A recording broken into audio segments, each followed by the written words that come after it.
जय श्री कृष्ण मित्रों, आज આપણે બનાવીશું બજાર કરતા એકદમ શુદ્ધ અને ચોખ્ખો અથાણાનો મસાલો। આ અથાણાનો મસાલો બજાર ભાવ કરતા એકદમ ઘરે બનાવશો તો સસ્તો પણ પડે છે અને એકદમ આપણે ઘરે શુદ્ધ મસાલો તૈયાર કરી શકીએ છીએ અને આપણે જાતે તૈયાર કર્યો હોય એટલે કોઈ ટેન્શન લેવાની જરૂર નથી હોતી। બજારના મસાલામાં શું એડ કર્યું આપણને ખબર નથી હોતી। તો ચાલો અથાણાની રેસીપી બનાવવાની મસાલાની શરૂઆત કરી દઈએ। તો સૌથી પહેલા આપણે સામગ્રી જોઈ લઈશું। तो अहींया मैं 100 ग्राम मेथीना कुरिया लई लीधा छे। अहींया परफेक्ट माप होवुं खूब ज जरूरी छे। तो अहींया मैं 100 ग्राम मेथीनी आ रीते दाळ आवे छे जेने कुरिया कहेवामां आवे छे ए लई लीधा छे अने एनाथी डबल एटले के 200 ग्राम आपणे राईना कुरिया लेवाना छे एटले के राईनी दाळ लेवानी छे। तो आ बंनेनुं माप आपणे आ रीते लेवानुं छे। 100 ग्राम मेथीनी दाळ होय तो सामे 200 ग्राम आपणे राईना कुरिया लई लईशुं। त्यारबाद हवे आगळनी सामग्री जोई लईए। तो अहींया मैं 100 ग्राम तीखू मरचुं लई लीधुं छे। अहींया तमे कोई पण तमारा टेस्ट प्रमाणे मरचुं लई शको छो अने 100 ग्राम तीखू मरचुं होय तो एनी सामे आपणे 100 ग्राम काश्मीरी मरचुं एड करीशुं। तो तमे आ रीते मरचाने तमारा टेस्ट प्रमाणे बेलेन्स करी लेवानुं छे। तो बंने माप आपणे 100 ग्राम लीधुं छे। હવે ત્યારબાદ અહીંયા મેં 100 ગ્રામ મીઠું લઈ લીધું છે। મીઠું તમારા ટેસ્ટ પ્રમાણે થોડું વધારે કે ઓછું કરી શકો છો પરંતુ આ પરફેક્ટ માપ છે। હવે ત્યારબાદ અહીંયા 2 ચમચી મેં હિંગ લઈ લીધી છે। હિંગ જો તમારે વધારે સ્ટ્રોંગ હોય તો 1 ચમચી જેટલી પણ ચાલી શકે છે। ત્યારબાદ 2 ચમચી હળદર લઈ લીધી છે। ત્યારબાદ આપણે તેલનું માપ જોઈ લઈએ। તો તેલ અહીંયા આપણે आ रीते 100 ग्राम लई लेवानुं छे। अहींया मैं सिंग तेलनो यूज कर्यो छे। तमे कोई पण तेलनो उपयोग करी शको छो। हवे आ तेलने आपणे बादमां गरम करी लईशुं अने ठंडू करी लेवानुं छे। तो अहींया मैं 100 ग्राम तेलनुं माप लीधुं छे। तो हवे आपणे आगळनी प्रोसेस जोई लईए। तो सौथी पहेला आपणे एक पेन में मीठाने शेकी लईशुं। मीठाना भागमां भेजनुं प्रमाण होय छे એટલા માટે મીઠાને શેકવું ખૂબ જ જરૂરી છે કારણ કે આપણે આ અથાણા મસાલો 12 મહિના સુધી સ્ટોર કરી શકીએ એટલા માટે મીઠામાં ભેજનું પ્રમાણ ન હોવું જોઈએ। એટલા માટે આને આપણે 25 થી 30 સેકન્ડ માટે શેકી લઈશું। તો સરસ રીતે આપણું મીઠું શેકાઈ ગયું છે। તો હવે એ જ પેનમાં આપણે તેલ ગરમ કરી લઈશું। તેલને પણ थोड़ा धुमाड़ा निकली जाए त्या सुधी गरम करी लेवानुं छे। तो तेल सरस रीते गरम थई जाए त्यारबाद एने आपणे एकदम ठंडू करी लईशुं अने हुफाळुं गरम रहे त्या सुधी एने ठंडू थवा देवानुं छे।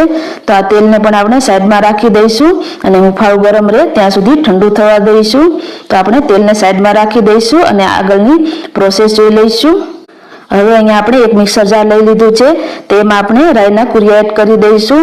આને આપણે માત્ર 10 થી 15 સેકન્ડ માટે ચર્ન કરી લેવાના છે, વધારે નથી કરવાના નહીતર એકદમ પાવડર જેવું થઈ જશે। માત્ર 10 થી 15 સેકન્ડ માટે જ કરવાનું છે। તો આ રીતના આપણા રાઈના કુરિયા તૈયાર થઈ ગયા છે। તો એ જ રીતે આપણે મેથીના કુરિયા પણ તૈયાર કરી લીધા છે। માત્ર 10 થી 15 સેકન્ડ માટે જ કરવાનું છે। તો આ રીતે બંને કુરિયા આપણા તૈયાર થઈ ગયા છે। તો હવે આપણે અથાણાનો મસાલો બનાવવાની શરૂઆત કરી દઈએ। तो एना माटे आपणे एक मोटुं वासण लई लईशुं। तेमां सौप्रथम आ रीते राईना कुरिया उमेरी दईशुं।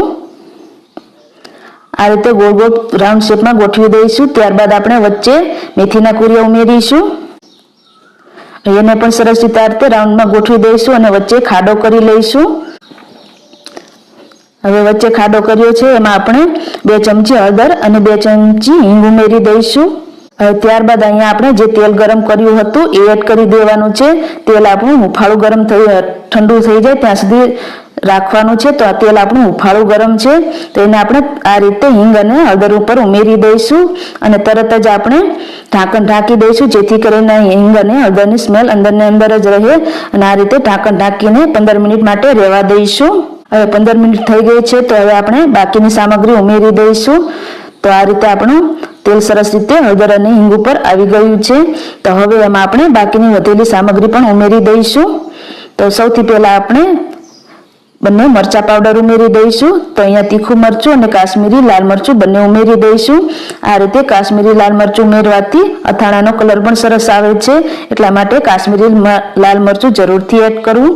हवे अहींया मीठुं पण एड करी दीधुं छे। आ बधी वस्तुने सरस रीते मिक्स करी देवानी छे। अहींया અથાણાના મસાલામાં મીઠું અને તેલ સરસ રીતે એડ કરવું ખૂબ જ જરૂરી છે, જેથી કરીને આપણો આ અથાણાના મસાલો એમને એમ 12 મહિના સુધી તમે સ્ટોર કરી શકો છો ફ્રીજમાં. આ બિલકુલ ખરાબ નથી થતો. અત્યારે તમને તેલનું પ્રમાણ થોડું વધારે લાગતું હશે, પણ થોડાક ટાઈમ પછી આ રીતે તેલ થોડું શોષાઈ જાય છે, એટલે થોડું ડ્રાય થઈ જાય છે, એટલે તેલનું પ્રમાણ આ રીતે રાખવાનું છે. તો સરસ રીતે આપણે બજાર કરતાં એકદમ ચોખ્ખો અને સસ્તો અથાણાના મસાલો તમે ઘરે બનાવીને તૈયાર કરી શકો છો. અને વિડીયો કેવો લાગ્યો એ કમેન્ટ કરીને જરૂરથી જણાવજો. અને આવા જ નવા વિડીયો જોવા માટે ચેનલને સબસ્ક્રાઇબ કરવાનું ભૂલતા નહીં, અને વિડીયોને એક લાઈક જરૂરથી આપજો, જેથી કરીને તમારા માટે આવા જ નવા વિડીયો લાવવાનું અમારું પ્રોત્સાહન બન્યું રહે.